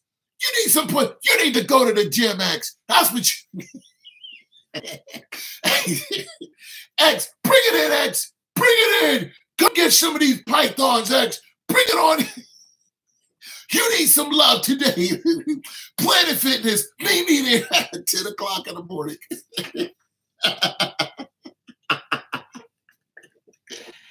X needs some love, everybody. Let's all go to X's house. Pull up at your house, a bunch of cars pulling up. Where's X? Where's it? Bring it in. Oh. Start tossing them up and down. Oh. Like, I don't want to kill myself no more. I'm sorry I ever said it. Help! Help! These YouTubers, man, they're crazy. Oh my God. Hey, you need some love, man. You better be careful talking crazy on my channel. I got some real hitters out there, man. We'll pull up at your front door. Oh my God, it's too funny, man. Yeah, you talking crazy, man. We don't do that around here. We don't do that around here. Get Gibson to come see you, man. Where's X? Busting your door like snapping to a Slim Jim. Poof, where's X? Where's he at? Get out and give me 20. He's not here. Your grandma, he's not here. Get out and give me 20, grandma. 1, 2, 3. 1, 2, 3. Don't cheat your money. Oh my goodness. Anyways, you guys are a lot of fun, man. Woo! Man, I was at the gym today working out. Had a good workout too. Had a great workout. Oh, life is short, man. Love the Lord thy God, man. Snap out of it. I can't. As a matter of fact, I was about to mention Sanchez. Sanchez will pull up at your house and tell you that. Sanchez will pull up at your house and get you straight. You messing with Tone. Where's X? That dude will pull up at your crib. All right. Honestly, the real war that has started with the shadow government. Trump is actually helping and fighting it. Against it, Clinton would have went straight to war. George Bush would have went straight to war. George and his crazy ass sons. I'm so glad Jeb Bush. I'm so glad Jeb Bush didn't become president. Woo! Woo! They saw that coming, boy. When Jeb ran, they was looking at him like, you gotta be kidding me. You know, you can just hear him. This is when he knew he messed up. They was just like, nah, man, the last 2 Bushes we had here, we had 3,000 people die. on American soil. I think we're going to go ahead and pass. Even though all hell breaks loose, don't forget. Yeah, that's all it was. Every now and then, so you don't go crazy. You got to, man. You got to keep your sanity. But listen, Jeb Bush better not ever run for president again. Ever. Ain't going to be no hanging chives if he runs for, no. We going to come see you, Jeb. I don't care how much money you got, how much oil you got. You want to see a nation come together? Let Jeb Bush run for president. You want to see a bunch of people stop fighting over a race war? Let him run for president again. You'll see every nationality come out of the woodwork. No, Jeb Bush. No. Look, they'll try to rig it. Look. They'll try to rig it, and they'll try to have the goofy. Shoot, man, I can't run this country. I'm too much of a pacifist. I don't want to fight with nobody. First thing I would do is I'd be like, listen, leave Ahmadinejad alone. That right there would be all bad. I'd be like, he's a Syrian or whatever he is, and he's the president over there, and he's building nuclear weapons. I'd be like, so what? He's a fascist or he's a whatever it is. I'd be like, we ain't killed enough people. You know what I'm saying? He's going to have nuclear weapons, just like Saddam Hussein had nuclear weapons. But I'd be like, leave him alone. Even if he has nuclear weapons and he fires one, we'll blow it out the sky. Okay? He fires a nuclear weapon, we'll blow up his whole country. That's it and that's all. Next question. What about Kim Jong-il? What about him? Invite him over for dinner or something. Next question. What about the Russians? Hey, leave Putin alone. Get all of the hackers that have been hacking our government system. Get all of them. Kick them out of America, which I like the fact that Donald Trump did that. I like the fact that Donald Trump kicked a bunch of the Russians out of here. Get them out of here. Tell them to quit messing with our system. You know what I'm saying? Make sure the cyber war, like we're on. Yeah. You're important. Oh, okay. What up, KR? Make sure that the cyber, like we're up to date on the cyber war. Go over there. Make sure England and Britain leaves alone those people over there in Pakistan and whatnot, and try to help them stop that ridiculous war that they got over there. Because guess who are some of the smarter people in the doggone world? The people living in Pakistan. Those people are highly educated when it comes to computers. Okay, get some more of them over here and encourage them to help us out, because you people are ridiculous. As far as China is concerned, China's never going to like us. But hell, we owe them trillions and trillions of dollars. Quit threatening China. Stop talking to them like they're stupid.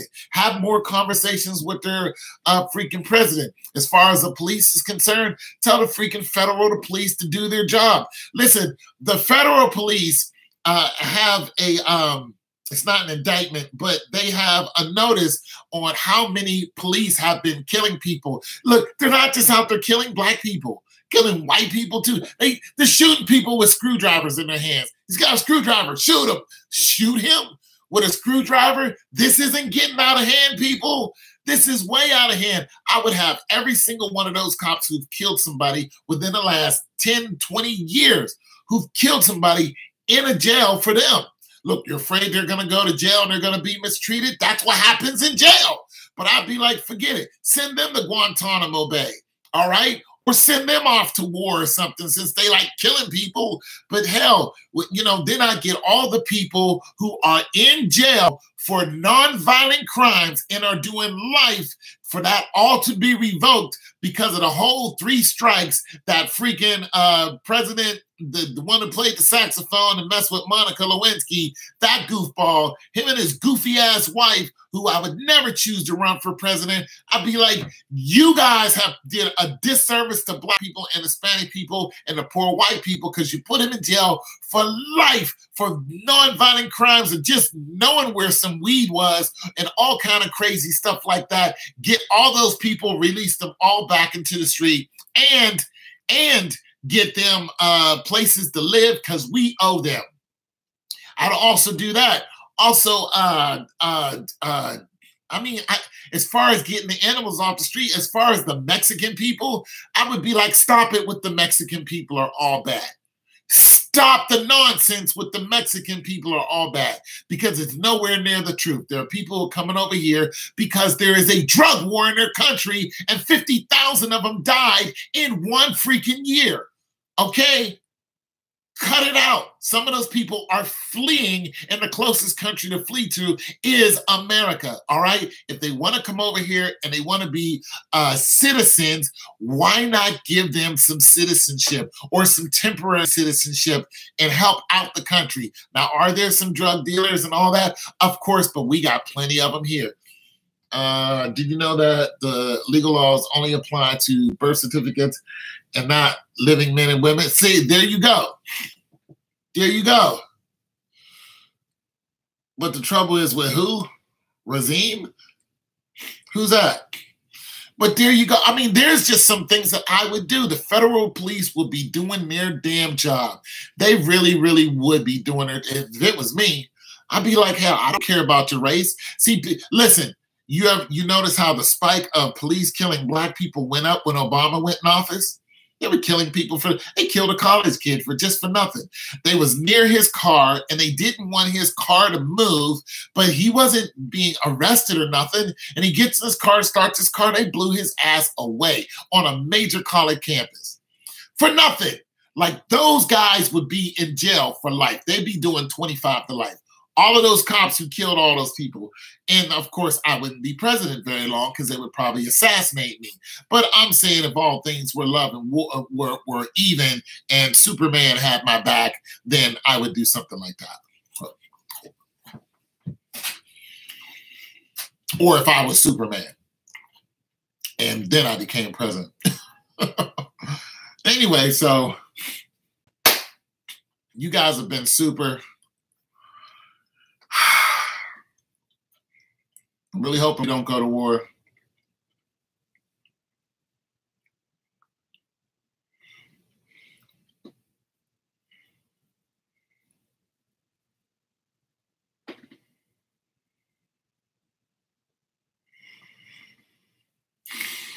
Listen, anytime you're dealing with the Pope,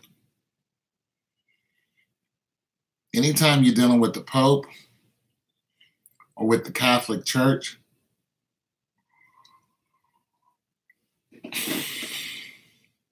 you're dealing with a pack of lies that have been legitimized by a bunch of crazed men who seek power over the people to try to make themselves look like what they're not. So the Pope is no more closer to God than the ceiling. I mean, he's not a holy person. The Pope has never, ever, ever, ever been a holy person. The archdiocese, none of them have ever been holy people. As much as they try to make it seem like they're holy, they are not, and never. They are the opposite of that. They're the opposite, and they're, oh, Pope John Paul, he's out there doing good. No, you put on that Pope outfit, to me, you're evil. Point blank. I don't care, because you know it's a pack of lies. You know the popes that come from the Roman era who started the Crusades, you know they were a bunch of bloodthirsty, money-hungry warmongers who started the Crusades and told the Crusaders that they're absolved of all their sins. I seen a video earlier at Yahweh Faith. A guy said he's Messiah. Yeah, good luck with that. I saw a guy saying the same thing, that he's the Messiah. The Messiah came back, you'd already know. But those popes, those bishops, none of them are holy. They're not even close to being holy. The Catholic Church, they still screwing little boys. And the ones that aren't messing with little boys are covering it up. Covering it up. Like, why are you covering up these heinous crimes? Why are y'all doing this? Why is it a big cover up? All that money that they got? No. But people believe in them. They believe in the Pope. And I'm almost not mad about the people believing in the Pope, because people need something,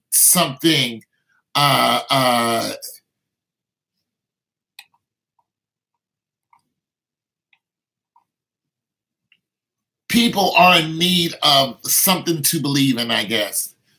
What was that all about? I've seen it. Huh. Like somebody was flipping through my... But people need something to believe in. And if they think that they can get closer to God by going through this man, then, you know, there's a lot of people who are in desperate situations.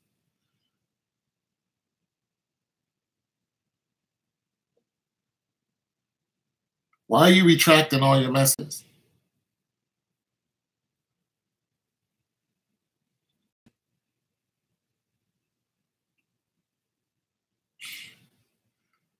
What is going on here?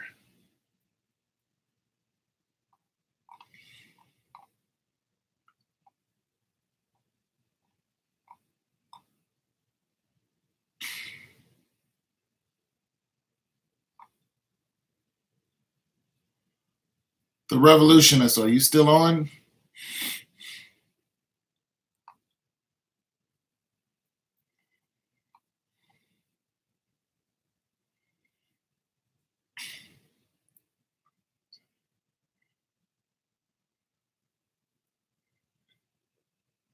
So why are all these messages being erased? The Revolutionists. All right, something's weird happening again on YouTube, and I don't know what it is, but I'm about to be out because it's getting strange. And I don't know what's going on. So it's your boy Tone 202. Thanks for watching. Thanks for stopping by. God bless you guys. Be safe.